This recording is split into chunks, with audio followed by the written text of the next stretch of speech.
un tout nouveau design, de nouvelles motorisations, mais nous, on voulait aussi vous présenter le tout nouvel intérieur de cette Clio 6e génération.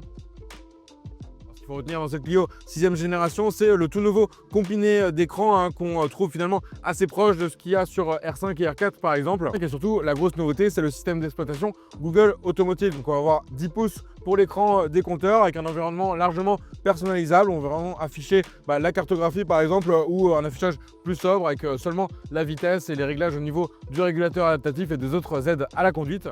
Pour l'info divertissement, on a accès à un vaste catalogue d'applications, donc pour pouvoir comme ça ajouter des fonctions au véhicule. Et ça reste très fluide avec une bonne définition. Un système qui est bien sûr connecté, qui va pouvoir recevoir des mises à jour. La plus importante, elle est prévue pour le premier semestre 2026 avec l'intégration de Google Gemini, donc l'assistant IA de Google. Car c'est vrai que pour l'instant, on est un petit peu déçu de ce que peut nous apporter l'IA dans les demandes qu'on peut lui faire en tant que conducteur. Qu'est-ce que je peux faire à Lisbonne aujourd'hui? Excusez-moi, je n'ai pas compris. Voilà, typiquement, on est sur un échec sur ma demande qui semblait pourtant assez simple.